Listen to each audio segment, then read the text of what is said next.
করছে তার দেবর ও তার পার্টনার শাওনের জন্য। এর প্রায় 30 মিনিট পর আসলো শাওন। কিরে, তোর আসতে এতক্ষণ লাগে? সরি ভাবি, বাইকের তেল শেষ হয়ে গিয়েছিল। ও আচ্ছা, নে তাড়াতাড়ি শুরু কর, আজ বেশি সময় নেই। তোর ভাই বাসায় এসে না দেখলে সন্দেহ করবে। আচ্ছা ঠিক আছে। শুন, কাপড় সব খুলবি না, এমনি কর। ওকে ভাবি। ওকে আচ্ছা, এগুলো বলা বাদ দিয়ে তাড়াতাড়ি শুরু কর। কথাটা বলেই বিছানায় শুয়ে পড়ল লিসা। আর শুতে শুতে লিসা আর বলল, সীমা কোথায়? বাইরে বসে আছেন। অতঃপর লিসা এবং শাওন তাদের কাজ শুরু করলো। চলে গেল পাপের দুনিয়ায়, নিজেদের দেহের চাহিদা মেটাতে। প্রায় 15 মিনিট পর, ওই তোর হয়েছে? ভাবি। আচ্ছা সর, ওট আমার উপর থেকে। আর একটু থাকো না প্লিজ। তোকে সুখ দিতে গিয়ে আমি আমার সংসার ভাঙতে পারবো না, সর। একটা ধাক্কা দিয়ে সরিয়ে দিল শাওনকে লিসা। তারপর নিজের কাপড় ঠিক করতে করতে লিসা বলল, আমি গেলাম। আর শোন, বারবার কল করবি না বলে দিলাম। তোর ভাইয়া মাঝে মাঝে ফোন হাতে নেয়, যদি ধরা পড়ি তাহলে আমাকে আর পাবি না। না না ঠিক আছে ভাবি, আমি তোমাকে হারাতে পারবো না। এই বলে লিসা নিচের বোরখা পরে রুম থেকে বেরিয়ে সীমাকে ডেকে নিয়ে হোটেল ত্যাগ করে। লিসা বাইরে এসে একটা সিএনজি ধরে বাসার দিকে রওনা হয় সীমাকে সাথে নিয়ে। আসলে সীমা হলো লিসার বাসার কাজের মেয়ে, যাকে লিসা নিজের বোনের মতো দেখে আর বিশ্বাসও করে। তাই ওকে সাথে নিয়ে নিজের ইচ্ছে মতো পরপুরুষের সাথে নিজের চাহিদা মেটায় লিসা। এই সীমার আরও একটা চরিত্র আছে, যেটা এই গল্পে পরে আপনারা জানতে পারবেন। এদিকে শাওন এখনো হোটেল রুমেই বসে আছে, যেখানে এতক্ষণ নিজের চাহিদা মেটালো দুজনে। শাওন বসে বসে ভাবছে, লিসা ভাবির কিসের অভাব? টাকা, সম্পত্তি, স্বামীর ভালোবাসা? ওর তো 3 বছরের একটা মেয়েও আছে। আর আমার তো মনে হয় না সাদিক ভাইয়া ওর কোনো চাওয়াই অপূর্ণ রেখেছে। তাহলে কেন? এসব ভাবতে ভাবতে ঘড়ির দিকে শাওন তাকিয়ে দেখে 3:46। ওরে বাবারে বলে উঠে দাঁড়ায় শাওন। আজ প্রাইভেট মিস হবে বলে মনে হয়। হোটেল থেকে বেরিয়ে এসে বাইক নিয়ে চলে যায় শাওন। এদিকে প্রায় 15 মিনিট পর বাসার সামনে চলে আসে লিসা। তারপর সিএনজি ভাড়া দিয়ে লিসা সীমাকে বলল, কিরে সীমা, তোর ভাইয়া আবার আসে নাই তো? মনে হয় আসে নাই ভাবি, আসলে তো বাইরে গাড়ি থাকতো। আচ্ছা তাড়াতাড়ি চল। অতঃপর লিসা বাসায় এসে গোসল করে ফ্রেশ হয়ে সোফায় বসে টিভি দেখছে। এমন সময় শিপনের ফোন।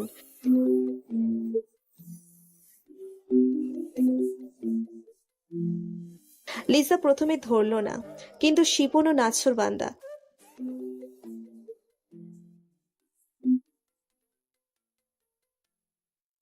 ফোন দিয়েই যাচ্ছে। অতঃপর কলটা রিসিভ করলো লিসা।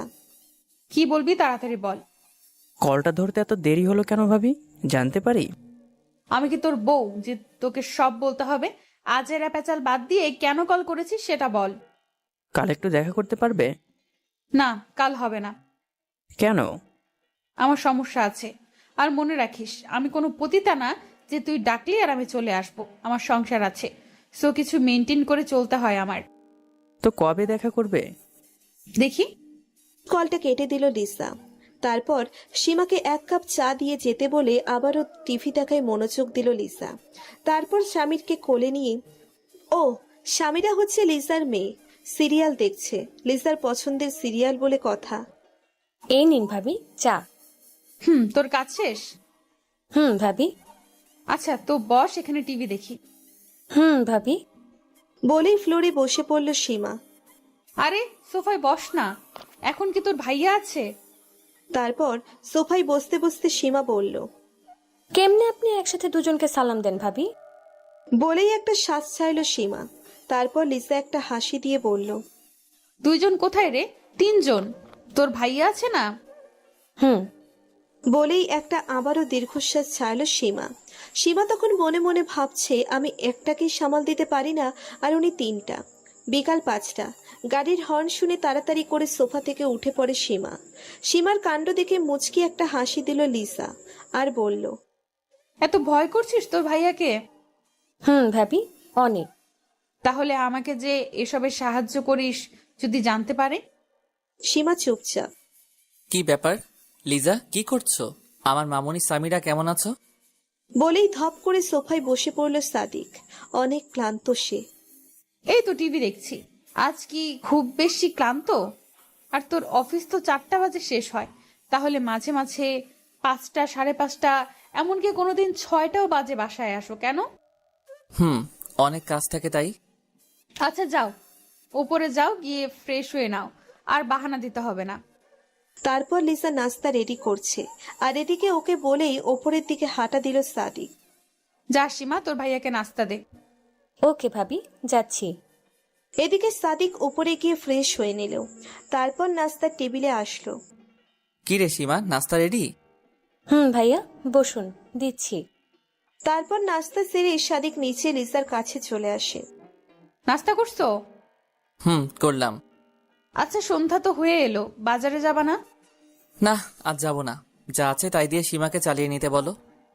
এভাবেই দুজনে গল্প করতে করতে অনেকটা সময় কেটে গেল। এখন রাত 10টা। লিসা ওয়াশরুম থেকে ফ্রেশ হয়ে এসে নাইট ড্রেস পরছে আর সাদিককে দেখছে। সাদিক বসে ল্যাপটপে নিজের কাজ করছে। তারপর লিসা সাদিককে পেছন থেকে জড়িয়ে ধরে বলল, আর কত অফিসের কাজ করবা? ঘরে যে বউ আছে সেটা ভুলে গেছো? সাদিক নিজের কাজ রেখে লিসাকে হ্যাচকা একটা টান দিয়ে বিছানায় চেপে ধরল আর বলল, না, ভুলি নাই। বলেই লিসার ঠোঁটে নিজের ঠোঁট ডুবিয়ে দিল। লিসাও নিজের স্বামীর সোহাগ চোখ বন্ধ করে উপভোগ করছে। এভাবে প্রায় 10 মিনিট চলতে থাকলো। তারপর হঠাৎ টেবিলে রাখা লিসার ফোনের মেসেজ টোনটা বাজতেই দুজনের চোখ সেদিকে গেল। তখন সাদিক কিছু বুঝে ওঠার আগেই লিসা ওকে আরো শক্ত করে জড়িয়ে ধরে, আবার ওর ঠোঁট ডুবিয়ে দেয় সাদিকের ঠোঁটে। সাদিকও সেদিকে খেয়াল না করে নিজের স্ত্রীর ভালোবাসায় ডুবে গেল। এভাবেই চলতে থাকে স্বামী স্ত্রীর পবিত্র ভালোবাসা। তারপর হঠাৎ গভীর রাতে ঘুম ভাঙে লিসার ঘুম ভাঙার পর লিসা সাদিকের দিকে তাকিয়ে দেখে সাদিক ঘুমাচ্ছে। লিসা উঠে ফোনটা নিয়ে দেখে শাওনের মেসেজ।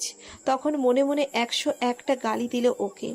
সকালবেলা 8টা বাজে, ঘুম ভাঙে সাদিকের। লিসা এখনো ঘুমাচ্ছে। লিসার দিকে তাকিয়ে আছে সাদিক। ঘুমের মধ্যে লিসাকে নিষ্পাপ শিশুর মতো লাগছে। তারপর লিসার কপালে একটা আলতো করে কিস করে বিছানা থেকে উঠে সোজা ওয়াশরুমে চলে যায়। তারপর শাওয়ার নিয়ে ফ্রেশ হয়ে বাহিরে বের হয়। এদিকে লিসা এখনো ঘুমোচ্ছে দেখে সীমাকে ডেকে চা দিতে বলে নিউজ পেপারটা নিয়ে ব্যালকনিতে বসে পেপার পড়তে শুরু করলো সাদিক। সীমা চা দিয়ে গেল, আর সাদিক চায়ের কাপে চুমুক দিচ্ছে আর খবর পড়ছে। এদিকে লিসাও ঘুম থেকে উঠে গোসল সেরে আয়নার সামনে বসে সাজুগুজু করছে। সাদিক পেপার পড়া শেষে রুমে চলে আসে দেখে লিসা একটা নীল শাড়ি পরে আয়নার সামনে বসে আছে। লিসাকে নীল শাড়িতে একদম নীল পরীর মতো লাগছে, যা দেখে সাদিক নিজেকে আর কন্ট্রোল করতে পারেনি। লিসাকে পেছন থেকে জড়িয়ে ধরে ওর পিঠে নাক খুঁজতে লাগলো সাদিক। হঠাৎ সাদিকের স্পর্শে লিসা একটু কেঁপে উঠল এবং লিসারও রং পরিবর্তন হতে থাকলো। তারপর সাদিক বলল, আচ্ছা লিজা, তুমি এত সুন্দর কেন? তোমাকে যত দেখি ততই তোমার রূপে মুগ্ধ হয়ে যাই। আচ্ছা, তাই বুঝি? কেন, আগে কি সুন্দর লাগতো না? আসলে সেটা না, কিন্তু তুমি জানো দিন দিন আরো বেশি সুন্দর হয়ে উঠছো। সেটা কি জানো? হ্যালো মিস্টার, কয়টা বাজে? কেন? অফিসে যাবেন না? যাবো তো। তো আমাকে ছাড়েন আর অফিসে চলে যান। তোর সারাদিন অফিস আর অফিস, ভালো লাগে না? এই বলে সাদিক রেডি হয়ে অফিসের জন্য বেরিয়ে গেল। এখন সকাল 11টা। লিসা সোফায় বসে বসে টিভি দেখছে। হঠাৎ করে এমন সময় নিলয়ের ফোন।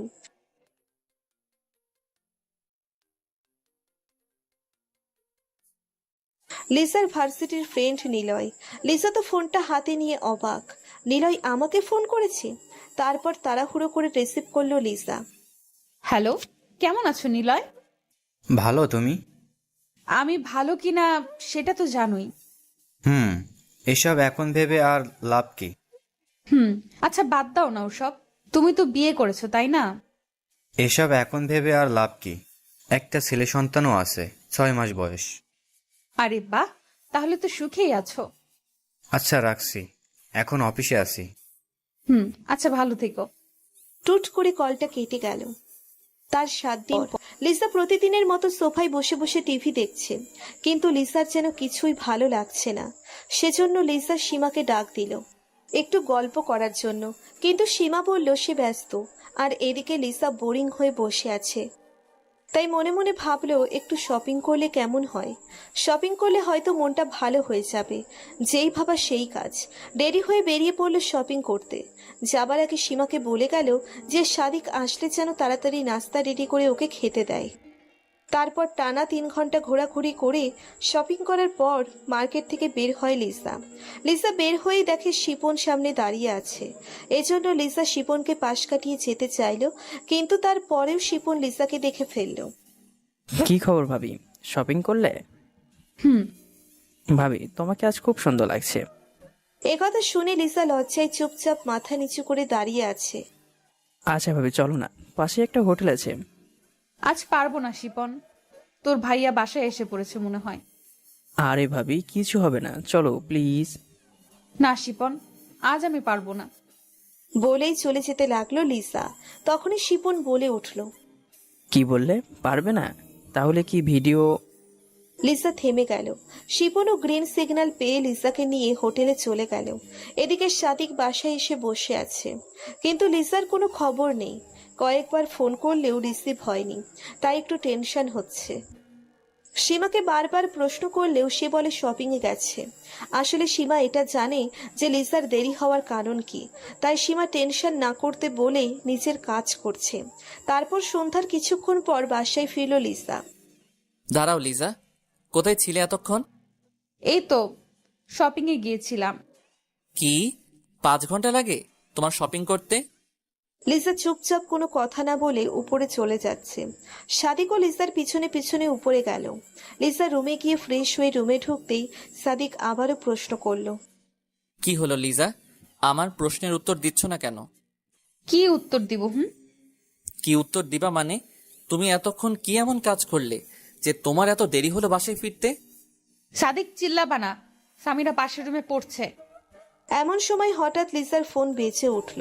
লিসা ফোনটা নেওয়ার আগেই সাদিক ফোনটা নিয়ে রিসিভ করে কোনো কথা না বলে কানে ধরেই অবাক হয়ে যায়, কারণ ওপাশ থেকে শাওন বলছে। কি ব্যাপার ভাবি, আজ নাকি তুমি শিপনকে টাইম দিয়েছো? তো আমাকে কি ভুলে গেছো? ওপাশে সাদিক চুপ। লিসা ফোনটা নেওয়ার কোনো চেষ্টাও করলো না, শুধু নিচের দিকে মাথা করে দাঁড়িয়ে আছে, কারণ সে সাদিকের মুখ দেখে বুঝে গেছে যে কলটা কে করছে। তারপর শাওন আবারও বলল। কি ব্যাপার ভাবি, কথা বলছো না কেন? ভাইয়া কি পাশে আছে? সাদিক এখনো চুপ করে সব শুনছে আর রেগে ফুলে উঠছে। আর লিসা মাথা নিচু করে দাঁড়িয়ে আছে ঠিকই, কিন্তু মুখে কোনো অনুশোচনা বা ভয়ের ছিটেফোঁটাও নেই লিসার মনে। ওপাশ থেকে আবারও বলে উঠল। ও বুঝছি, আচ্ছা রাতে মেসেজ দিও, এখন রাখি। বলেই লাইনটা কেটে দিল শাওন। এসব কি লিজা, কতদিন থেকে চলছে এসব? সাদিকের প্রশ্নের জবাবে লিসা একদম সোজা জবাব দিল। তোমার আর সীমার সম্পর্ক যতদিন থেকে চলছে, আমারটাও ততদিন থেকে চলছে। সাদিক লিসার এমন কথা শুনে রীতিমতো অবাক। কি, সীমা আর আমার সম্পর্কে লিজা সব জানে? কি অবাক হচ্ছ তো? অবাক হওয়ার কিছু নেই, কারণ সীমা আমার কথাতেই এসব করছে। এই সব কিছুই আমার প্ল্যান, কিন্তু আমি এসব কেন করেছি জানতে চাও? হঠাৎ লিসার এমন কথা শুনে সাদিক পুরো থ হয়ে গেল। কি বলছে এসব লিসা?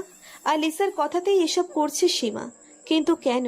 সাদিক তখন নিশ্চুপ হয়ে বিছানায় বসে পড়ল আর বসে বসে ভাবছে, আমি জানতাম একজন স্ত্রী তার সবকিছুর ভাগ অন্য কাউকে দিতে পারলেও কিন্তু তার স্বামীর ভাগ সে কখনো কাউকে দিতে চায় না, এমনকি দেয়ও না।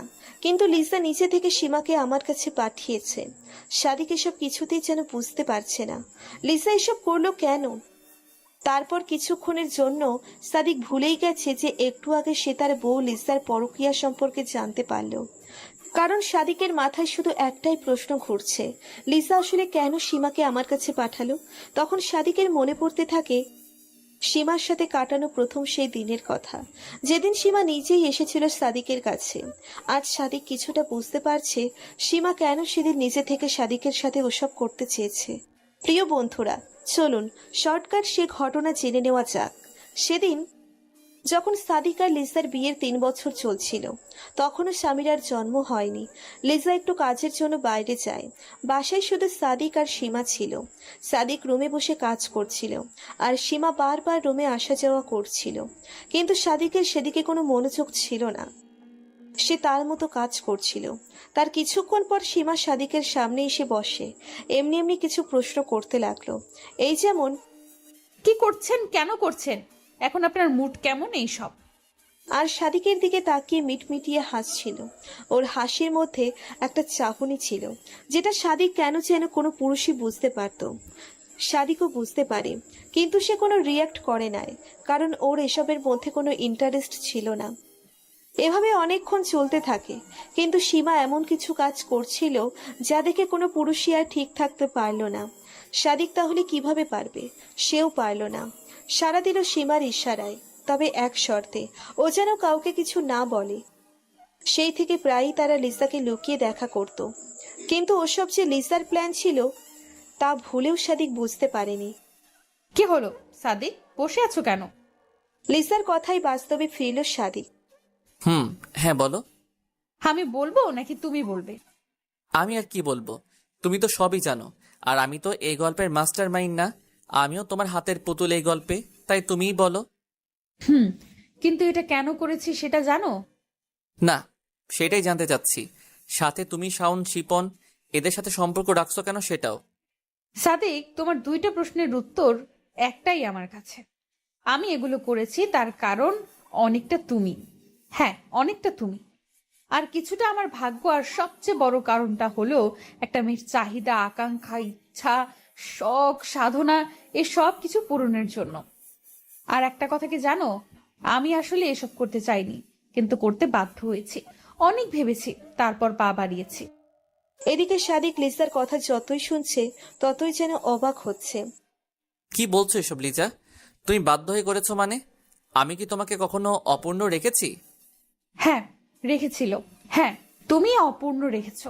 আর কি অপূর্ণ রাখছো জানতে চাও? তারপর লিসা কোনো কথা না বলে সাদিকের হাত ধরে সাদিককে টেনে পাশের রুমের দরজার কাছে নিয়ে গেল। নিয়ে গিয়ে পাশের রুমে বসে বসে পড়তে থাকা স্বামীরের দিকে আঙ্গুল তুলে দেখিয়ে দিয়ে বলল, ওই মেয়েটাকে দেখছো? ও তো আমাদের মেয়ে সামিরা। আমার এসব করার পেছনে আর একটা কারণ হচ্ছে ওই পিচ্চি মেয়েটা। হোয়াট? সাদিক কিন্তু প্লিজ সাদিক, এখান থেকে চলো। সামিরা এখন অনেকটা বড় হয়ে গেছে, সামিরার 4 বছর এখন। তাই আমি চাই না ও এসব শিখুক, ও এসব শুনুক। আর আমি চাই না তোমার আমার কোনো কিছুই আমার মেয়ের জীবনকে প্রভাবিত করুক। তাই চলো রুমে চলো। আর ডিনারের টাইম তো হয়ে এসেছে, তাই চলো সবাই আগে ডিনার করে নেই, তারপর তোমাকে সব বলবো। হ্যাঁ, আজ আমি বলবো তোমাকে। তারপর সবাই যে যার মতো ডিনার সেরে নিল। লিসা, সাদিক, স্বামীরা, সীমা সবাই ডিনার সেরে স্বামীরাকে ঘুম পাড়িয়ে দিয়ে লিসা রুমে চলে আসলো। সাদিক আগে থেকেই বসেছিল রুমে। লিসা রুমে প্রবেশ করতেই সাদিক একটু নড়ে চড়ে বসলো, আর লিসাও এসে বসে পড়লো। কেউ কিছু বলছে না, দুজনেই চুপ। এভাবে প্রায় 20 মিনিট চলে গেল। তারপর লিসা উঠে এক গ্লাস পানি পান করলো, আর সাদিককে বলল, তুমি পানি খাবে? না থাক, আমার পানির পিপাসা পাইনি। ওকে। এবার বলো। বলছি। আচ্ছা সাদিক, ছেলেরা তার বউয়ের কাছ থেকে কি চায় বলো তো? কেন জানো না? প্রশ্ন করো কেন? যা জানতে চাচ্ছি তাই বলো। একটা ছেলে তার বউয়ের থেকে সবচেয়ে বেশি যেটা আশা করে সেটা হলো অধিক বিশ্বাস আর ভালোবাসা। আর মেয়েরা? মেয়েরা কি চায় তার স্বামীর থেকে? মেয়েরাও সেটাই চায়, ট্রাস্টিং, কেয়ারিং, শেয়ারিং, এসব। কিন্তু মেয়েরা যে এসবের থেকেও আরেকটা জিনিস বেশি চায়, সেটা কি জানো? না, কি চাই বলো তো? সেটা হলো একটা বাচ্চা। সাদিক, তুমি দুনিয়ায় এমন কোনো মেয়ে পাবে না যে মেয়ে মা হতে চায় না। সব মেয়েই চায় তার একটা বাচ্চা হোক, আর সেটা যে কোনো মূল্যেই। আর মা হবার ইচ্ছাটা এতই অদ্ভুত যে দেখো না, খবরের কাগজে বাচ্চা প্রসব করতে গিয়ে কত মেয়ে মারা যায়। তবুও কোনোদিন কোনো মেয়ের মুখে শুনেছো যে সে বলেছে আমি মা হব না? লিসার কথা শুনে সাদিক কিছুটা থ হয়ে গেল। মনে মনে ভাবছে, লিসা তো সত্যি কথাই বলছে। এত কিছু মেয়েদের মা হবার আকাঙ্ক্ষা কমে না। তারপর আবার দুজন কিছুক্ষণের জন্য চুপ, কেউ কিছু বলছে না। তার ঠিক 10 মিনিট পর নীরবতা ভেঙে লিসা বলল, আচ্ছা সাদিক, তুমি কি জানো সামিরা কার মেয়ে? কার আবার? আমাদের মেয়ে, মানে তোমার আর আমার মেয়ে। না সাদিক, সামিরা আমার মেয়ে সেটা ঠিক, কিন্তু তোমার না। মানে? সামিরার বাবা তুমি নাও, ওর বাবা অন্য কেউ। হোয়াট? তো কে সামিরার বাবা, বলো আমায়। বলছি, সামিরা আমার আর শাওনের মেয়ে, কিন্তু শাওন সেটা জানে না। এবার সাদিক আর বসে থাকতে পারল না, উঠে দাঁড়িয়ে বলল, লিজা, তুমি কি ইয়ার্কি করছো আমার সাথে? না সাদিক, আমি একদম ইয়ার্কি করছি না। সামিরা সত্যিই শাওনের মেয়ে। কিন্তু কিভাবে? কিভাবে সেটা আমি তোমাকে বোঝাতে পারবো না সাদিক, কিন্তু তুমি মানো আর না মানো সত্যি এটাই। আর সত্যি কথা বলতে, তুমি বাবা হবে কেমন করে? তুমি তো কোনোদিন বাবা হতেই পারবা না। এবার সাদিক লিসার কথা শুনে থমকে গেল আর প্রচন্ড রেগে গিয়ে বলল, what? Just stop talking like this. Liza, তুমি তোমার পাপ ঢাকার জন্য আমাকে এভাবে দোষ দিতে পারো না। আমি সত্যিটাই বলছি, আর আমি যা বলছি তা সত্যি। ওকে ফাইন, আচ্ছা বলো, তুমি জানলে কিভাবে যে আমি বাবা হতে পারবো না? কিভাবে জানলাম? কিভাবে জানলে আমি বাবা হতে পারবো না? তাহলে শোনো, আমাদের বিয়ের 2 বছর পার হয়ে গেলেও যখন আমার গর্ভে সন্তান আসলো না, তখন আমি তোমাকে বলেছিলাম কথাটা, কিন্তু তুমি বলেছিলে ধৈর্য ধরতে। আমি ধৈর্য ধরলাম, এভাবে আরো 6 মাস চলে যায়, কিন্তু কোনো সাড়া পাচ্ছিলাম না আমি। তাই আমি বাধ্য হয়ে অনেকবার বেবি স্টিক দিয়ে টেস্টও করিয়েছি, কিন্তু আমি বারবার হতাশ হই।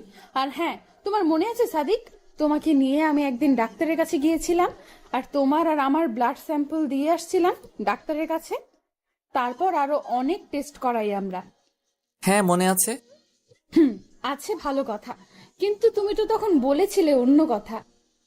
বলেছিলাম, কারণ আমি আগে শিওর হতে চেয়েছি যে সমস্যাটা তোমার নাকি আমার। তো তারপর কি হলো? ডাক্তার কি বলেছে?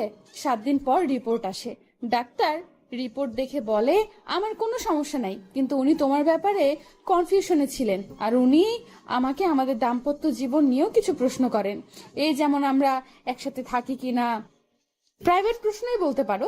তারপর আমি সব বলে দেই যে তুমি আমাকে কোনো কমতি রাখো নাই, আর তুমি ফিজিক্যালি অনেক স্ট্রং, আমাকে সুখিয়ে রেখেছো।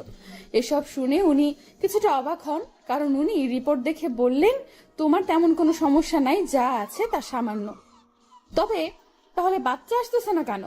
তারপর ডাক্তার সাহেব কিছুক্ষণ ভেবে বলেন, আপনি আরো কিছুদিন ধৈর্য ধরুন, হয়তো সমস্যাটা এমনি এমনি সেরে যেতে পারে।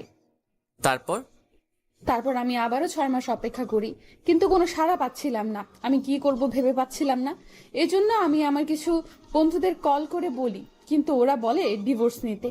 কিন্তু তোমার সাথে ডিভোর্স নিতে হলে তো তোমার কোনো কারণ দেখাতে হবে। যদি এমনি এমনি ডিভোর্স নিতাম, তাহলে তুমি আবার কোনো মেয়েকে বিয়ে করতে, আর না হলে তোমাকে সব বলে দিতে হতো যে তুমি বাবা হতে পারবে না। এতদিন থেকে আমরা সংসার করে বুঝেছি তোমার মতো স্বামী সবার কপালে জোটে না। তুমি আমার সব চাহিদা মিটিয়েছো, সব চাওয়া পূরণ করেছো, আর আমি তোমাকে ভালোভাবেই চিনি। তুমি এসব জানার পর অফিসের কাজকর্ম সব ছেড়ে দিতে। তোমার প্রতি এতটা মায়া পড়ে গেছে যে তোমাকে এভাবে ছাড়তে ইচ্ছে করছিল না, আবার আমার ইচ্ছারও কোরবানি দিতে পারবো না। এমন সময় একদিন সীমা আসে আমার রুমে চা দিতে। এসে কিছুক্ষণ দাঁড়িয়ে থাকার পর মাথা ঘুরে পড়ে যায়। তখন তুমি অফিসে ছিলে। আমি তাড়াতাড়ি করে উঠে ওকে ধরি। তারপর লক্ষ্য করলাম সীমা ভয়ে কেমন যেন গুটিয়ে যাচ্ছে। আমি বুঝতে পারলাম কোনো গন্ডগোল তো আছে। তাই সীমাকে বললাম কি হয়েছে। ও প্রথমে না বললেও পরে বলল ও অন্তঃসত্ত্বা। আমি তো এটা শুনে অবাক, কিন্তু ওর বাচ্চার বাবা কে সেটা বলতে চাচ্ছিল না ভয়ে। তারপর প্রথমে আমি তোমাকে সন্দেহ করি, কিন্তু পরে মনে পড়ে তোমার সমস্যার কথা। তাই ওকে এটা সেটা ভয় ভীতি দেখিয়ে জানতে পারলাম ওর সন্তানের বাবা শাওন। এ কথা শুনে আমি পুরো থ হয়ে যাই। এরা আমার বাসায় এসব করছে আর আমি জানি না। যাই হোক, সেদিন রাতে আমি আর ঘুমাতে পারলাম না, কি করব এই টেনশনে। তারপর হঠাৎ মাথায় একটা বুদ্ধি আসলো। মনে মনে ভাবলাম আমাকে যে করে হোক মা হতে হবে। যেহেতু তুমি সেটা পারবে না, তাই ভাবলাম সীমা এবং শাওনকে ব্যবহার করব। পরের দিন শাওনকে ফোন দিতে যাব, তখনই শাওন নিজে থেকে আমাকে ফোন করে আর একটা সমস্যায় পড়েছে বলে আমার কাছে হেল্প চায়।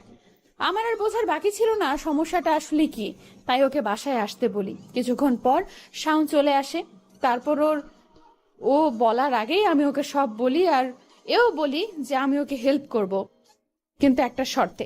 আমি শাওনকে বলি তোমাকে হেল্প করতে পারি, কিন্তু আমার একটা শর্ত আছে। তারপর শাওন আগে পিছে না ভেবে বলে, ঠিক আছে ভাবি, তুমি যা বলবা তাই করব, কিন্তু আমাকে বাঁচাও প্লিজ। এবার বলো কি করতে হবে, বল তোকে কিভাবে সাহায্য করতে পারি। যদিও লিসা জানে লিসাকে কি বলবে শাওন। ভাবি, সীমার পেটের বাচ্চাটা নষ্ট করতে হবে। ভাবি, আমি ওকে বিয়ে করতে পারবো না, আর সীমাও রাজি নষ্ট করতে। সীমা জানে সব। আমরা দুজনে শুধু নিজেদের চাহিদা মিটিয়েছে, কিন্তু ভুলবশত বাচ্চাটা চলে এসেছে। আর সীমা জানে না কিভাবে অ্যাবর্শন করতে হয় বা কি কি করতে হয়। তুমি শুধু ওকে একটু হেল্প করবা, ডাক্তারের কাছে নিয়ে যাবো প্লিজ। ও এই কথা, আচ্ছা আমি দেখছি, তুই যা এখন, আমি সীমার সাথে কথা বলে দেখি। আচ্ছা ভাবি, ঠিক আছে। বলেই চলে গেল শাওন। তারপর আমি কিছুক্ষণ পর সীমার সাথে কথা বলি এবং সীমাও দেখলাম রাজি বাচ্চা নষ্ট করতে, কারণ সীমা জানে শাওন সীমাকে কখনো বিয়ে করবে না। আর সবচেয়ে বড় কথা হচ্ছে, শাওনের মতো সীমার মুখেও একই কথা, চাহিদা মেটানো। ওরা দুজন শুধুই নিজেদের চাহিদা মিটিয়েছে। আর যেহেতু ওরা এই বাচ্চাটাকে নিয়ে চিন্তিত, সেহেতু আমি সেটারই ফায়দা নিলাম। আমি সীমাকেও বললাম যে হেল্প করব, কিন্তু শর্ত আছে। এবার শাওনের মতো সীমাও শর্তে রাজি। আমি যেন যা করতে চাচ্ছি সবই হচ্ছিল। তারপর কি করলে? তারপর আর কি, সীমার অ্যাবর্শন করালাম এবং আমি সীমার সুস্থ হবার অপেক্ষা করতে লাগলাম। তারপর কিছুদিন পর বুঝতে পারলাম সীমা এখন সম্পূর্ণ সুস্থ। তাই প্রথমে সীমাকে শর্তের কথা বলি। ওকে বলি যে আমার শর্ত হলো তোকে আর তোর স্যারের সাথে ফিজিক্যাল সম্পর্ক করতে হবে। কথাটা শুনে ও প্রথমে একটু চমকে যায়, কারণ ও কোনো মেয়ে এই কথা বলতে পারে। সীমা হয়তো সেটা এক্সপেক্ট করে নাই এবং কল্পনাও করতে পারে নাই। তাই কোনো স্ত্রী যে তার স্বামীর ভাগ অন্য কাউকে দেবে সেটা তার ধারণার বাইরে ছিল। সো সীমা যেহেতু কথা দিয়েছিল, তাই রাজি না হয়ে পারেনি। এবং আমি জানতাম ও রাজি হবে, কারণ যে মেয়ে নিজের ইচ্ছায় শাওনের সাথে ফিজিক্যাল রিলেশন করতে পারে, আর যাই হোক ওর শারীরিক চাহিদা অনেক। আচ্ছা, কিন্তু শাওনকে রাজি করালে কিভাবে? আমি জানি ও খুব ভালো ছেলে। কি ভালো ছেলে? তোমার মামাতো ভাই হচ্ছে 1 নাম্বার লুচ্চা, বুড়ি থেকে ছেড়ি কাউকে ছাড়ে নাই। আর যে ছেলে কাজের মেয়ের সাথে ওসব করে সে আবার ভালো হয় কিভাবে? আর ও আমাকে কতবার লাইন মেরেছে তুমি জানো? আর আমি জানতাম শাওন আমাকে পছন্দ করে। আমাকে কাছে পাওয়া মানে শাওনের চাঁদ হাতে পাওয়ার মতো ছিল। আমি শুধু একদিন ওকে ইশারা করছি মাত্র, আর তাতেই কাজ হয়ে যায়। আর এইভাবেই শুরু তোমার ও আমার অন্য কারোর সাথে সহবাস। তুমি তো সীমার সাথে ভালোই কাটাতে, তাই আমি কোথায় যাই কি করি এইসবের খুব একটা খেয়াল রাখুনি। রাতে তো দুজনকেই ভালোই সামাল দিতে তুমি। আচ্ছা বুঝলাম, তাহলে শিপনকে তোমার প্রয়োজন হলো কেন? শিপনকে আমার কোনো প্রয়োজন হয়নি, বরং আমি ওর প্রয়োজন হয়ে যাই। মানে? বললাম না, তোমার কাজিন শাওন 1 নাম্বারের লুচ্চা, ওর জন্যই আমার শিপনকেও খুশি করতে হয়। আমি ঠিক বুঝলাম না লিজা। বুঝো নাই? তাহলে শোনো বলছি। আমার প্ল্যান ছিল আমি যখন বুঝতে পারবো যে আমি অন্তঃসত্ত্বা, তখন আমি শাওনের সাথে সব রকম যোগাযোগ বন্ধ করে দিব এবং সীমাকেও বলবো চলে যেতে আমার বাড়ি থেকে। আমার প্ল্যান বাচ্চা পেটে আসলে সব শেষ। আর সব কিছু আমার প্ল্যান মতোই চলতে থাকলো। কিন্তু একদিন আমি সকালে বসে চা খাচ্ছিলাম, হঠাৎ তখন আমার বমি বমি ভাব হয়। আমি তাড়াতাড়ি করে ওয়াশরুমে চলে যাই, কিন্তু বমি হয় না। তারপর ওয়াশরুম থেকে আসতেই মাথা ঘুরে পড়ে যাই, আর তারপর দুপুরে হুঁশ ফিরে। আমার হুঁশ ফেরার পর সীমার কাছে জানতে পারি আমি নাকি ফ্লোরে পড়েছিলাম। ও এসে তুলে আমাকে, তারপর আমার সব মনে পড়ে। আর আমি তাড়াতাড়ি করে বাথরুমে গিয়ে বেবি স্টিক দিয়ে টেস্ট করি, দেখলাম পজিটিভ। সেদিন আমি অনেক খুশি হয়েছিলাম, কারণ অনেক কষ্টের পর আমি দেখা পেলাম সেই দিনের, যে দিনের জন্য আমি এতটা অপেক্ষা করেছি। তারপর সেদিন রাতে আমি তোমাকে কথাটা বলি, আর তুমিও অনেক খুশি হও। কিন্তু তুমি এটা জানতে না এটা তোমার সন্তান নয় যে আমার পেটে বড় হচ্ছে। আর সেদিন তোমার খুশি দেখে মনে হয়েছিল আমি কোনো পাপ করিনি, কোনো অন্যায় করিনি। সাদিক, মানুষ তো চাহিদা মেটাতে গিয়ে খুনও করে। সে কি মেনে নেয় যে সে অন্যায় করেছে? নেয় না, কারণ সে ভাবে সে সেটাই ঠিক করছে যেটা করেছে। তোমার কাছেও তাই মনে হয়েছে? আচ্ছা যাই হোক, তারপর বলো। তারপর শাওনকে বলে দেই যে আমি এখন অন্তঃসত্ত্বা, তাই তোর সাথে দেখা করতে পারবো না। কিন্তু আমি ওকে এটা বলিনি যে আমার পেটে সন্তান ওর, কারণ আমি সামিরাকে তোমার পরিচয়ে বড় করতে চেয়েছিলাম। আর যখন সীমাকে তাড়িয়ে দেব ভাবলাম, তখনই মনে পড়লো এখন আমি তো বেশি কাজ করতে পারবো না, তাই একজনকে আমাদের প্রয়োজন, তাই সীমাকেও রেখে দিলাম। তারপর সামিরার জন্ম হলো। তুমি আমি দুজনেই অনেক খুশি আর অনেক আনন্দ করে চলে আসি আমাদের এই ছোট্ট ফ্ল্যাটটাতে। তারপর সামিরার যখন 1 বছর পূর্ণ হলো, তখন কিছুদিন পর হঠাৎ একদিন শাওন আমাকে ফোন করলো। আর আমি শাওনকে সোজা বলে দিয়ে আমি ওর সব করতে পারবো না। কিন্তু শাওন অনেক রিকোয়েস্ট করে শেষবারের জন্য দেখা করতে। আমি ওর না করলাম না। দেখা করতে হোটেলে চলে যাই আর গিয়ে দেখি শাওন বসে আছে। আমাকে দেখে ও উঠে আসে আর এক টানে আমাকে ওর বুকে টেনে নেয়। তারপর ওর চাহিদা মেটানোর পর আমি যখন ক্লান্ত হয়ে শুয়ে আছি, এমন সময় শিপন ঢুকলো রুমে। আমি তো শিপনকে দেখে অবাক হয়ে বিছানার চাদর টেনে নিজেকে কোনো রকম ভাবে ঢেকে নেই আর শাওনের দিকে তাকিয়ে দেখি ও হাসছে। তারপর আমি অবাক হয়ে শাওনকে প্রশ্ন করলাম, শাওন, শিপন এখানে কেন? তারপর শাওন হেসে উত্তর দিল। ভাবি, ওরও চাহিদা একটাই। কথাটা বলেই শাওন বিছানা থেকে উঠে গেল। আমি উঠতে পারছি না লজ্জায়, কারণ আমার শরীরে কোনো কাপড় ছিল না, তাই বিছানায় বসে আছি। এই সময় শিপন বিছানায় বসতে বসতে বলল, কি ভাবি, আমাকে পছন্দ হয়নি? তারপর আমি শিপনকে অনুরোধ করলাম যেন আমাকে ছেড়ে দেয়, কিন্তু শিপন কোনো কথা না বলে ওয়াশরুমে চলে যায় আর আমি এই ফাঁকে কাপড় পরে নেই। শিপন ওয়াশরুম থেকে ফিরে এসে দেখে আমি কাপড় পরছি। তারপর আমার কাপড় পরা দেখে শিপন বলল, ভাবি, আর কি ইচ্ছে নাই করার? তারপর লিজা তাদের অনুরোধের সুরে বলল। কেন এমন করছিস তোরা আমার সাথে? তারপর শিপন বলল, ভাবি, তুমি ভাইয়াকে ঠকিয়ে শাওনকে খুশি করতে পারো, আর আমি কি দোষ করেছি শুনি? তারপর লিজা শিপনের কোনো কথা না শুনে ওখান থেকে চলে আসতেই কিন্তু শিপন পিছন থেকে লিজার হাত টেনে ধরে আর একটা টান দিয়ে ওর বুকে চেপে ধরে বলে, এত সহজ ভাবি এখান থেকে চলে যাওয়া যায়? তারপর লিজা বলল, সরি শিপন, আমি তোমার সাথে এসব করতে পারবো না। তাই নাকি? তাহলে এটা কি করব? একটা ভিডিও দেখিয়ে আমি ভিডিওটা দেখার সাথে সাথে আমার পায়ের নিচ থেকে মাটি সরে যায়, কারণ ভিডিওটা ছিল আমার আর শাওনের। এমন মুহূর্তে আমি কি বলবো কিছু বুঝতে পারছিলাম না। আমি জানতাম শাওন বাজে ছেলে, কিন্তু এতটা বাজে সেটা বুঝিনি। লিজা কাঁদছে আর বলছে। আচ্ছা, তারপর কি হলো? মাথা নিচু করে সাদিক আবারও প্রশ্ন করল। তারপর আর কি, আমি বনে গেলাম ওদের হাতের পুতুল। তারপর থেকে ওরা যখন যেভাবে ডাকতো আমাকে যেতে হতো। বিশ্বাস করো সাদিক, আমি নিজের ইচ্ছা পূরণের করতে গিয়ে কখন যে ওদের চাহিদা হয়ে গেছে বুঝতেও পারিনি। আমি অনেকবার ওদের কাছে মাফ চেয়েছি, কিন্তু ওরা এতটুকুও মায়া করেনি আমাকে। আমি ওদের সাথে 7 দিন দেখা না করলেই ওরা ভিডিও ইন্টারনেটে ছেড়ে দেওয়ার ভয় দেখায়। সাদিক এই মুহূর্তে কি বলবে ঠিক বুঝতে পারছে না। এমন সময় টেবিলে রাখা ঘড়িতে চোখ পড়ল সাদিকের। সাদিক ঘড়ির দিকে তাকিয়ে দেখে রাত 11টা বেজে গেছে, তাই লিজাকে সে বলল। অনেক রাত হয়েছে লিজা, ঘুমিয়ে পড়ো। লিজা সাদিকের কথা শুনে পুতুলের মতো বসে আছে, আর কোনো কথা বলছে না। তারপর সাদিক আবারও বলল, কি হলো, ঘুমাবে না? বলেই উঠে জানালার পর্দাটা ঢেকে দিতে গেল, আর পর্দাটা টেনে দিয়ে এসে শুয়ে পড়ল সাদিক। তারপর সাদিক শুয়ে শুয়ে ভাবছে, কি আমি বাবা হবার ক্ষমতা রাখি না?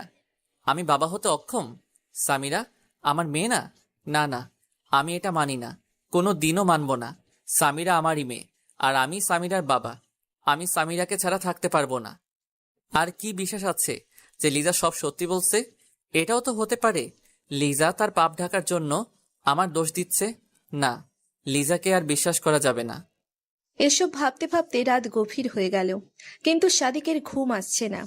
তারপর হঠাৎ সাদিক বুঝতে পারল কেউ ওর পায়ের কাছে বসে আছে, পা ধরে আছে। সাদিক তাকিয়ে দেখে এটা আর কেউ না, লিজা। লিজা, আমার পা ছাড়ো।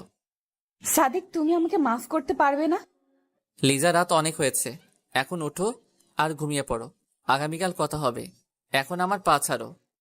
না সাদিক, তুমি না বলা পর্যন্ত আমি তোমার পা ছাড়বো না। লিজা প্লিজ, পাগলামি করো না। না, আমি পাগলামো করছি না। সাদিক প্লিজ, আমার জন্য না হলেও সামিরার জন্য হলেও তুমি আমাকে ক্ষমা করে দাও।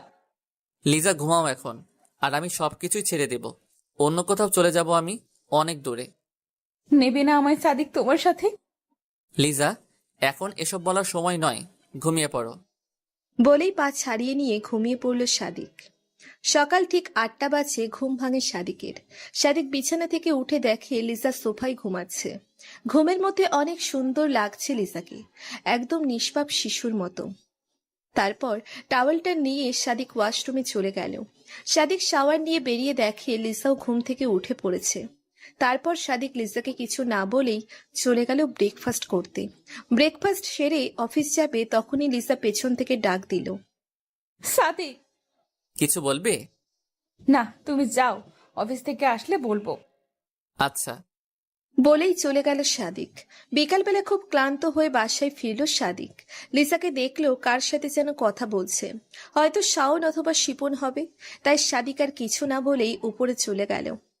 তারপর হঠাৎ কিছুক্ষণ পর কারো গলার আওয়াজে নিচে আসে সাদিক, আর এসে দেখে শাওন লিসার সাথে উচ্চস্বরে কথা বলছে।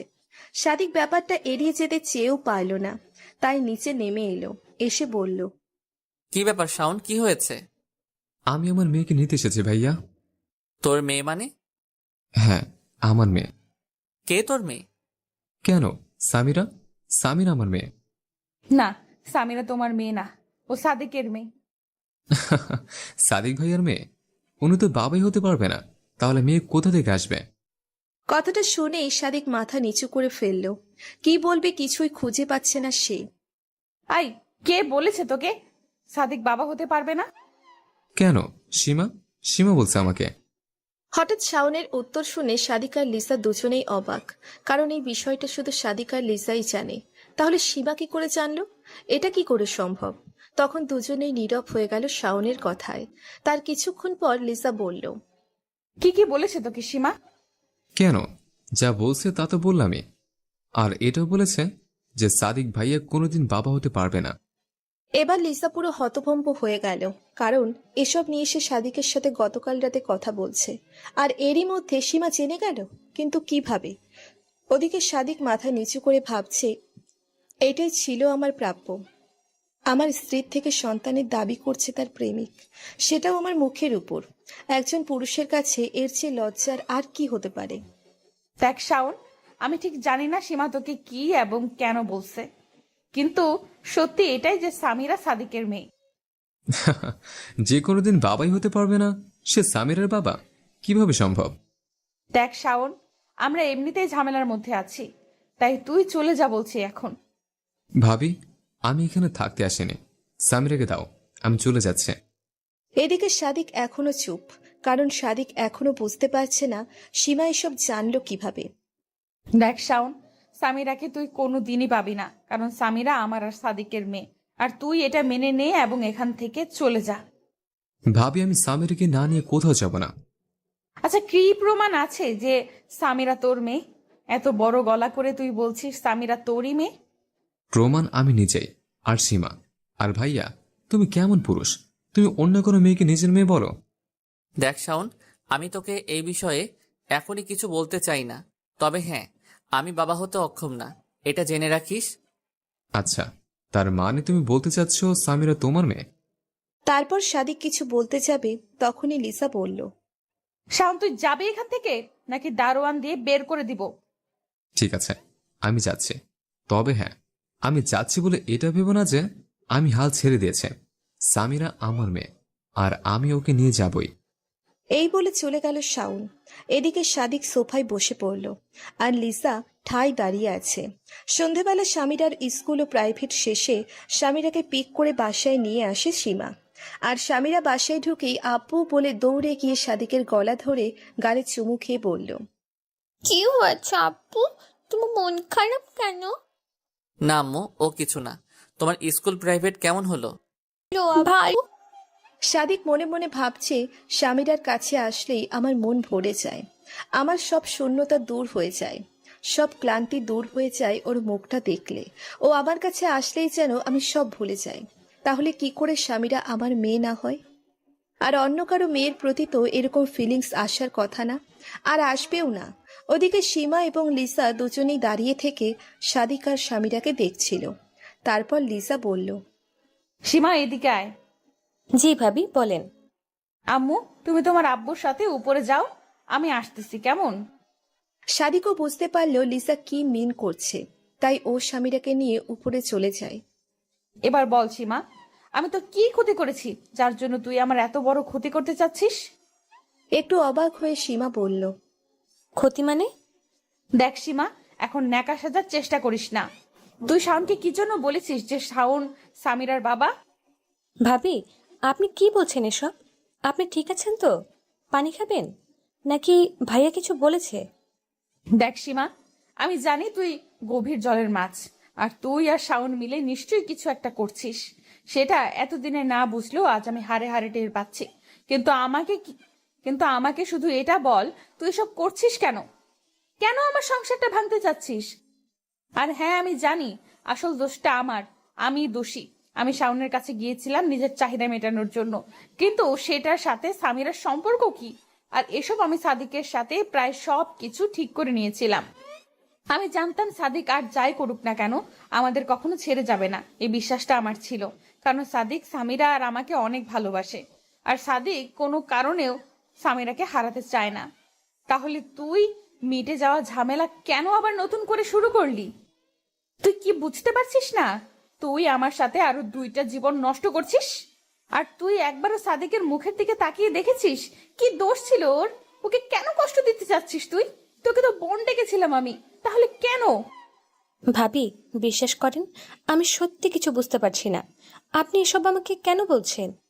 আর আমি এখন যাই, আমার মাথা ব্যথা করছে, আর আমার অনেক কাজও আছে। এটা বলেই চলে গেল সীমা। লিসাও আর ওকে আটকানোর চেষ্টা করলো না, কারণ সত্যের উপর কোনো জুলুম চলে না, সে তার আপন গতিতেই চলে। রাত 10টা লিসা সামিরাকে নিয়ে ডিনার করে ওকে ঘুম পাড়িয়ে দিয়ে রুমে এসে দেখে সাদিক জানালার গ্রিল ধরে দাঁড়িয়ে আছে। ঘুমাবে না সাদিক? সামিরা ঘুমিয়েছে? আমি ওকে ঘুম পাড়িয়ে দিয়ে আসলাম। ও আচ্ছা, তুমিও শুয়ে পড়ো। ওকে, তুমি তাড়াতাড়ি এসো। আচ্ছা লিজা, শাওন কি সামিরাকে নিয়ে যাবে? না সাদিক, আমি ওকে সামিরাকে নিয়ে যেতে দেব না। তারপর একটা দীর্ঘশ্বাস ছেড়ে সাদিক বলল, সামিরাকে ছাড়া আমি বাঁচবো না লিজা। আর আমি এটা মানি না যে সামিরা আমার মেয়ে না। আর দেখেছো তুমি লিজা, তুমি সামান্য তোমার ইচ্ছা চাহিদা মেটাতে গিয়ে নিজের সাথে আমাদেরও কোথায় দাঁড় করিয়েছো। আম্মু, আম্মু। পেছন থেকে লিসাকে জড়িয়ে ধরে বলল সামিরা। এ কি আম্মু, তুমি ঘুমাওনি? না, ঘুম আসছে না। আজ আমি তোমাদের সাথে ঘুমাবো, প্লিজ প্লিজ, শুধু আজ। প্লিজ আম্মু, প্লিজ আব্বু। ওকে, আসো আমার লক্ষ্মী মেয়ে, আসো সাদিক, তুমিও ঘুমিয়ে পড়ো। টেনশন করো না, দেখবে সব ঠিক হয়ে যাবে। আচ্ছা লিজা, তুমি কি জানো সীমা এসব কেন করছে? কেন সীমা শাওনকে উস্কে দিচ্ছে এসব বলে? না, আর আমিও এই বিষয়টা এখনো বুঝতে পারছি না সীমা এসব করছে কেন। টেনশন করো না, ঘুমিয়ে পড়ো। অতঃপর সাদিক, লিসা, সামিরা ঘুমিয়ে পড়ল। হঠাৎ গভীর রাতে ঘুম ভাঙে সাদিকের। খেয়াল করে দেখে সামিরা ওকে শক্ত করে জড়িয়ে ধরে ঘুমুচ্ছে। সাদিক সামিরার মাথায় হাত বুলাচ্ছে আর ভাবছে, আমি কি তাহলে সত্যিই সামিরার বাবা না? আর এই প্রশ্নটার সাথে আরও একটা প্রশ্ন ওর মাথায় ঘুরপাক খাচ্ছে, আর সেটা হলো শেফালি। হ্যাঁ, শেফালি সেদিন তাহলে কার বাচ্চার কথা বলছিল আমায়? ও তো আমাকে বলেছিল যে ওর বাচ্চার বাবা আমি, ওর গর্ভে আমার সন্তান। তাহলে এসব ভাবছে আর এপাশ ওপাশ করতে লাগলো সাদিক। কিন্তু ঘুম আসছে না সাদিকের। সাদিক লিসার মুখে বাবা হতে পারবে না কথাটা শোনার পর থেকে কিছুটা চুপচাপ হয়ে যায়, কারণ এই 2টা প্রশ্নের উত্তর খুঁজলেই ব্যস্ত তখন সাদিক। আর ব্যস্ত হওয়ারই কথা। কেউ যদি হঠাৎ কোনো পুরুষকে বলে যে সে বাবা হতে পারবে না, তাহলে সে এমনিতেই একটু চিন্তায় পড়ে যায়। আর সাদিক তো তার স্ত্রীর থেকে শুনেছে। এদিকে সীমা ডিনার করে সব কিছু গুছিয়ে রেখে নিচের রুমে গিয়ে শুয়ে পড়বে, তখনই ওর ফোনটা বেজে উঠল।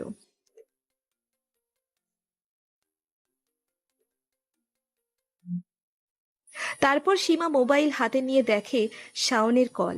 সীমা তাড়াতাড়ি করে রিসিভ করলো, আর রিসিভ করতেই শাওন বলল, সবকিছু ঠিক আছে তো? তোমার ভয় পাবার কারণ নাই, আমি এত সহজে ধরা পড়বো না। আচ্ছা ঠিক আছে, এখন রাখি। আরে দাঁড়াও, কথা আছে। কি বলবে বলো। তুমি হঠাৎ করে মাঝপথে আমাকে ছেড়ে যাবে না তো? সীমা, আসলে আমার কেন জানি মনে হচ্ছে এগুলো আমি ঠিক করছি না। সাদিক ভাইকে এভাবে হ্যারাসমেন্ট করা কি ঠিক? আর তুমি আমাকে এখনো পর্যন্ত বলছো না কেন তুমি এমন করছো? কেন তুমি এমন করছো সাদিক ভাই এবং ওদের সবার সাথে? আমাকে আর কিছুদিন সময় দাও। আর হ্যাঁ, আমি তোমাকে যেভাবে যেভাবে বলেছি তুমি ঠিক সেভাবেই করবে, ওকে? আর তারপর তোমার কাজ প্রায় শেষ। হ্যালো শাওন, হ্যালো শাওন, কথা বলছো না কেন? বলো। হুম, যা বলেছি সেটা কাল করবে, ঠিক আছে? আমি আর পারবো না সীমা। পারবো না বললে তো হবে না শাওন। তোমার সাথে আমার ডিল হয়েছে, আর তার জন্য তুমি আমাকে যা যা বলছো আমি সবটাই করছি। টাকা পয়সা এমনকি নিজের দেহ পর্যন্ত দিয়েছি তোমাকে। আর তোমাকে তোমার ক্রাশ লিজাকেও ভোগ করার রাস্তা তৈরি করে দিয়েছি। শাওন, তোমার জন্য আমি এত কিছু করেছি, আর তুমি কিনা এখন বলছো পারবে না? প্লিজ সীমা। এখন প্লিজ বলে লাভ নেই শাওন, তোমাকে তোমার কাজ করতেই হবে। আর আমি যেটা বললাম সেটা আগামীকাল করবে। এখন রাখছি। সব বলবো শাওন, বলেই কলটা কেটে দিল সীমা। পরের দিন সকালবেলা সাদিক প্রতিদিনের মতো অফিস চলে গেল। এদিকে সীমার কথা মতো শাওন লিসার বাসায় হাজির। শাওনকে দেখে লিসা রেগে গিয়ে বলল, কেন এসেছিস শাওন তুই? ভাবি, তুমি ভালো করেই জানো আমি কেন এসেছে। হ্যাঁ আমি জানি, কিন্তু এটা জানি না তুই হঠাৎ করে এসব করছিস কেন। আমি তো তোকে বলছি সামিরা তোর মেয়ে না। দেখো ভাবি, আমি সব শোনার জন্য আসিনি। সামিরা আমার মেয়ে, আর তুমি নিজের ইচ্ছা যদি না দাও তাহলে আমি পুলিশে কমপ্লেন করব, আর প্রয়োজন হলে ডিএনএ টেস্ট করাবো। কি বললি তুই শাওন? তুই পুলিশের ভয় দেখাচ্ছিস, টেস্টের ভয় দেখাচ্ছিস?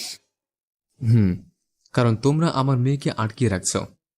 ঠিক আছে, তুই যা ইচ্ছা কর, দেখবো পুলিশ কি করতে পারে, কি করে আমার থেকে সামিরাকে নিয়ে যায়।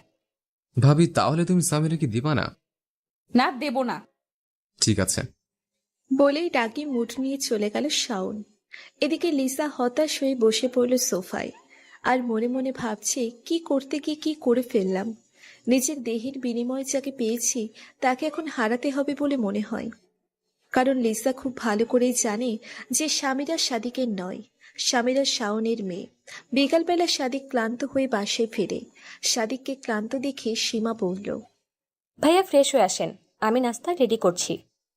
সাদিক সীমার দিকে সন্দেহের নজরে তাকালো, কিন্তু কোনো প্রমাণ না থাকায় কিছু বলতে পারল না। রাত 10টা। প্রতিদিনের মতো যে যার মতো ডিনার সেরে ঘুমিয়ে পড়ল। সীমা ডিনার করে ঘুমানোর আগে শাওনকে ফোন করলো।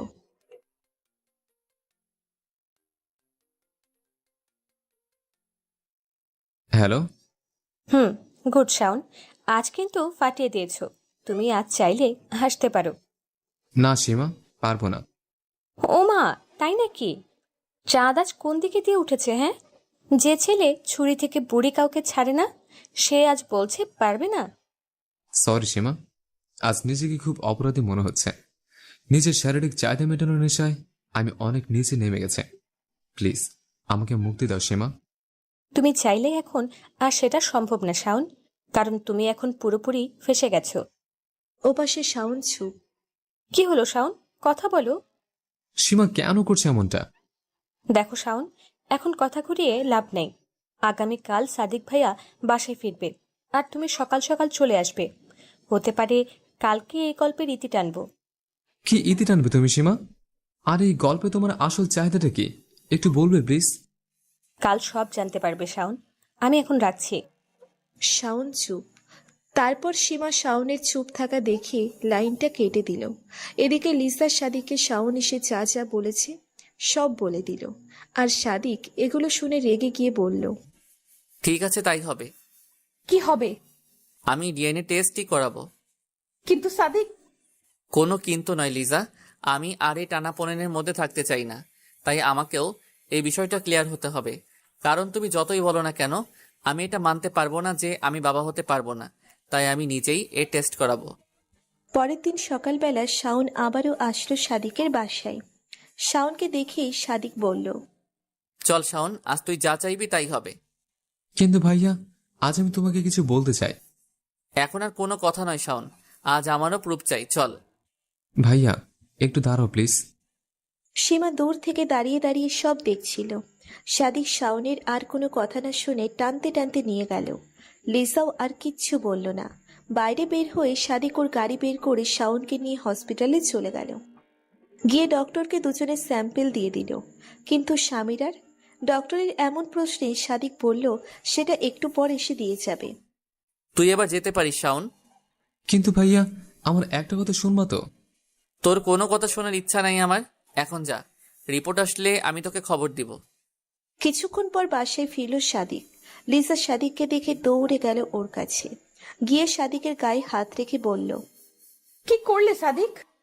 সাদিক লিসার হাতটা ঝটকা দিয়ে সরিয়ে দিয়ে কোনো কথা না বলে উপরে চলে গেল।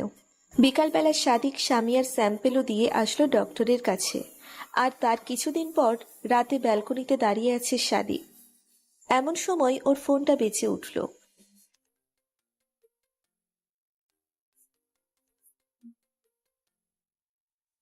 ফোনটা হাতে নিয়ে দেখে ডক্টরের কল। রিসিভ করলো সাদিক। হ্যালো, জি স্যার, বলুন। আপনার রিপোর্ট চলে এসেছে। আগামীকাল যে কোনো সময় এসে নিয়ে যাবেন। তারপর সাদিক কলটা কেটে দিল। বুকের ভেতর দুরু করেছে। কি হবে যদি রিপোর্টে এটা আসে যে স্বামীরা শাওনের মেয়ে? কি করে মুখ দেখাবে? তারপর সাদিক নিজেকে শক্ত করে নিয়ে বলল, যা হবার হবে, কিন্তু এই যন্ত্রণার হাত থেকে তো মুক্তি পাবো। এদিকে শাওনও কিছুটা চিন্তায়। মনে মনে ভাবছে সীমার পাল্লায় পড়ে খুব বড় ভুল করে ফেলেছে। এসব ভাবতেই শাওনের মোবাইলটা বেজে উঠল।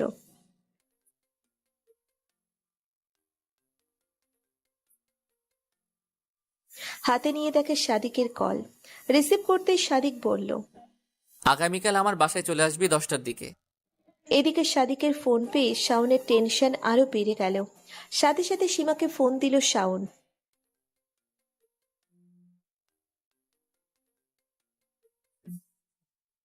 হ্যালো সীমা। বলো। এখন আমি কি করব? আমার খুব টেনশন হচ্ছে। আমি আগামীকাল সব বলে দেব।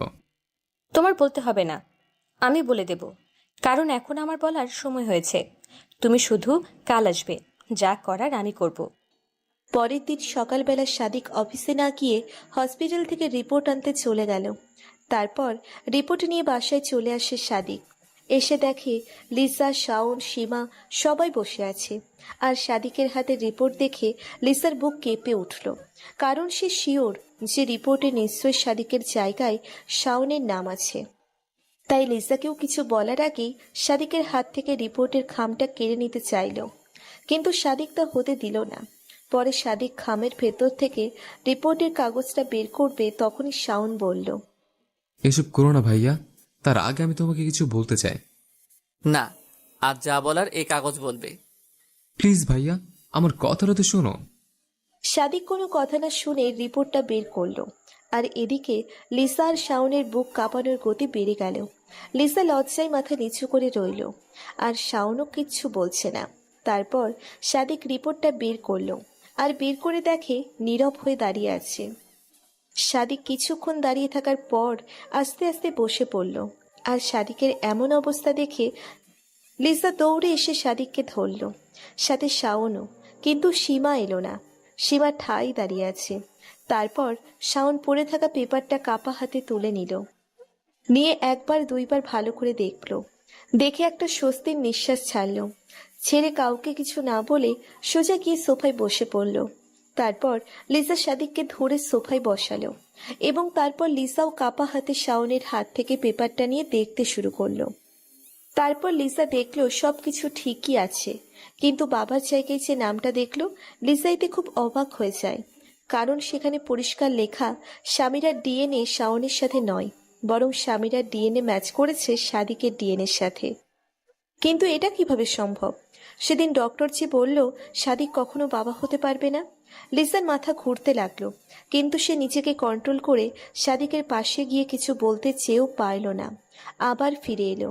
তারপর শাওনকে প্রশ্ন করলো, বল শাওন, সামিরা কার মেয়ে? এখন বল। ভাবি, আমি আসলে অনেক বড় ভুল করে ফেলেছি। আমাকে মাফ করে দাও। বিশ্বাস করো, সীমা আমাকে যেভাবে বলেছে আমি শুধু সেভাবেই করেছি। এসব সীমার প্ল্যান ছিল শুরু থেকেই। তারপর লিসা সীমাকে বলল। বল সীমা, এসব তুই কেন করেছিস? সীমা চুপ। চুপ করে আছিস কেন সীমা? আমি মানছি এখানে সব দোষ আমারও ছিল, তাহলে তুই সাদিকের মতো নিষ্পাপ কাউকে কষ্ট দিলি কেন? কি?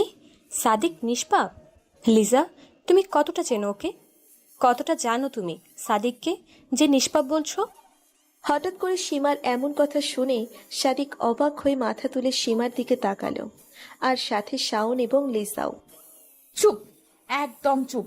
নিজের দোষ থাকার জন্য এখন সাদিককে দোষ দিচ্ছিস? কি? আমি আমার দোষ ঢাকছি? কেন দোষ ঢাকবো আমি? আমি কি দোষ করেছি যে ঢাকবো? আচ্ছা মানলাম তোর কোনো দোষ নেই, তাহলে তুই এটা বল, তুই কার কাছে শুনেছিস যে সামিরা শাওনের মেয়ে আর সাদিক বাবা হতে পারবে না? কারো কাছে না। তাহলে শাওনকে বললি কেন? কারণ আমি চেয়েছি সাদিককে বোঝাতে যে কারো সন্তান কেড়ে নিলে কেমন লাগে। মানে? মানে ওকে প্রশ্ন করো, শেফালি কে? সাদিক তো এবার পুরোই হয়ে গেল। মনে মনে ভাবছে সীমা শেফালিকে কিভাবে চেনে এবং জানে। শেফালি কে সাদিক? সাদিক চুপচাপ। ও কি বলবে? আচ্ছা, আমি তোমাদের বলছি। লিজা, তুমি কি মনে করো তুমি সাদিকের প্রথম পক্ষ? না লিজা, না, তুমি দ্বিতীয় পক্ষ। সাদিক আগেও বিবাহিত ছিল, আর সবচেয়ে বড় কথা হচ্ছে সাদিক আগে ঢাকায় থাকতো না। মানে? মানে হচ্ছে সাদিকের বাসা খুলনায়, আর সাদিক সেখানে ভালোবেসে বিয়ে করে আমার বেস্ট ফ্রেন্ড শেফালিকে। কিন্তু তুমি কে? তোমায় তো কোনোদিন শেফালির আশেপাশেও দেখিনি। দেখবে কিভাবে? আমি তখন দেশে থাকলে তো দেখবে। আমি ইন্টার পাশ করে কানাডা চলে যাই পড়াশোনা করতে, আর তারপর একদিন মায়ের সাথে কথা বলতে বলতে শেফালির কথা উঠে আসে। তখন আমি মায়ের কাছে শুনি শেফালির বিয়ে হয়েছে, আর সেটাও অনেক আগে। আর আমি যখন ওর সাথে কথা বলার জন্য নম্বর চাই, তখন মা হু হু করে কেঁদে দেয়। তখন আমিও বুঝতে পারি শেফালির সাথে খারাপ কিছুই হয়েছে। তাই আমি সাথে সাথে দেশে চলে আসি এবং এসে মায়ের কাছে এই সাদিকের কথা শুনি। মা আমাকে বলেছে সাদিক ভালোবেসে বিয়ে করেছিল শেফালিকে, আর যখন ওদের বিয়ের 2 বছর, তখন শেফালি বুঝতে পারে সে প্রেগনেন্ট। আর সেটা ওকে বলার পর এই কুত্তা আসল রূপ দেখাতে শুরু করে। মেয়েটা সকাল দুপুর রাত কোনো সময় বাকি রাখেনি যে এই কুত্তা ওকে মারেনি। আর এই কুত্তা বলতো শেফালির বাচ্চাটা নাকি জারদ সন্তান ছিল, এই নাকি ওর বাচ্চার বাবা ছিল না। তাই বাচ্চাটা নষ্ট করতে বলতো ওকে, কারণ এ বলেছিল এ নাকি শেফালিকে বিয়ে করেছে শুধু শারীরিক চাহিদা মেটানোর জন্য। শেফালিকে নাকি কখনো স্ত্রীর মর্যাদা দিতে পারবে না। কিন্তু শেফালি ওর বাচ্চা নষ্ট করতে চাইছিল না। শেফালি এর থেকে মুক্তি চেয়েছিল, আর চাইছিল ওর বাচ্চাকে পৃথিবীর আলো দেখাতে। ও শুধু মুক্তি চেয়েছিল ওর কাছে, স্বামীর অধিকারও নয়, শুধু মুক্তি। কিন্তু এই কুত্তা ওকে মুক্তিও দেয়নি, সব সময় রুমে বন্ধ করে রাখতো আর মারতো। এভাবে কিছুদিন যাবার পর নাকি শেফালি মারা যায়, আর এই জারজের বাচ্চা ঢাকা চলে আসে। আমি মায়ের মুখে এসব শুনে সারাদিন কেঁদেছি। কিন্তু পরে ভাবলাম আমি কেন কাঁদছি? কাঁদবে তো এই কুত্তার বাচ্চা। তাই খুলনা থেকে সব প্ল্যান করি, তারপর ঢাকা চলে আসি। এসে শুনি এ আবার বিয়ে করছে, তাই অনেক কষ্টে তোমাদের বাসা খুঁজে পাই। তারপর তোমাদের বাসায় চাকরানির কাজটা নেই, আর তারপর শুরু করি আমার কাজ। তোমাকে শাওনের সাথে মিথ্যা নাটক করে লাগিয়ে দেই, কারণ আমার প্ল্যান ছিল ফাঁকা বাসায় এই জারজটাকে খুন করব। কিন্তু পরে ভাবি ওকে খুন করে কি হবে? খুন করলে যদি এর মতো মানুষরূপী জানোয়ারগুলো ভালো হতো, তাহলে একে রাস্তার উপর কুপিয়ে খুন করতাম। কিন্তু সেটা তো আর হবে না। তাই একে এভাবে শাস্তি দিতে চেয়েছিলাম। আর শাওনের সাথে আমার কোনো সম্পর্ক ছিল না, সব ছিল আমার প্ল্যানের অংশ মাত্র। কিন্তু আমি কেন প্রেগনেন্ট হলাম না? আর ওই ডাক্তার যে বলল? তুমি প্রেগনেন্ট হওনি, কারণ আমি তোমাকে নিয়মিত পিল দিতাম চায়ের সাথে। আর ওই ডাক্তারও আমার দুলাভাই ছিল। দুলাভাই আমার কথাতেই তোমাকে এসব বলেছিল। তাহলে শাওনকে কিভাবে হাতে নিলে? শাওনের মতো মেয়ে খেকোদের হাতে নিতে সময় লাগে নাকি? আর লিজা, তুমি হয়তো জানো না, শাওন তোমার লোভে এসব করতে রাজি হয়ে যায়, যদিও শাওন আগে পুরোটা জানতো না। শাওন অবাক হয়ে বসে আছে। কোনো কথা বলল না। এমন সময় সাদিকের বাসার সামনে একটা গাড়ির হর্ন শুনতে পায় সবাই। আর তখনই সীমা বলে ওঠে, আমার চলে যাবার সময় হয়েছে, আমি আসি। আর হ্যাঁ সাদিক, পারলে আমায় ক্ষমা করে দিও আর নিজেকে শুধরে নিও। শাওন, তুমিও। আসি আমি। বলেই চলে গেল সীমা। সীমার পিছনে পিছনে শাওনও চলে গেল। আর সাদিক লিসা বসে আছে। সাদিক মনে মনে ভাবছে, এই চাহিদা ইচ্ছে জিনিসটা আসলেই বড় অদ্ভুত। সৎ ইচ্ছে বা চাহিদা হলে আপনি হবেন সাকসেস, আর যদি অসৎ ইচ্ছা হয় তাহলে আপনাকে এমন জায়গায় নিয়ে গিয়ে দাঁড় করাবে যা আমি কখনো কল্পনাও করতে পারবেন না, যা আপনি কখনো কল্পনাও করতে পারবেন না। আর এই গল্পে সবাই একটু হলেও দোষী। এখানে সাদিক লিসাকে বা লিসা সাদিককে কেউ কারো দিকে আঙ্গুল তুলে বলতে পারবে না তুমি দোষী। সব চরিত্রেরই একটা না একটা চাহিদা ছিল। তবে লিসা নিজেকে ভেবেছে যে সে এই গল্পের রচয়িতা, কিন্তু লিসাকেও অবাক করে দিয়ে সীমা প্রমাণ করেছে যে মানুষ যেটা ভাবে সেটা সবসময় ঠিক হয় না। সীমার এ কেমন প্রতিশোধ, যেখানে ও নিজেকে এভাবে বিলিয়ে দিল? আর লিজার এ কেমন মা হওয়ার তীব্র ইচ্ছা, যেখানে পর পুরুষের সঙ্গে অবৈধ সম্পর্ক চালিয়ে গেল বছরের পর বছর। গল্পটা তো সবাই শুনলেন,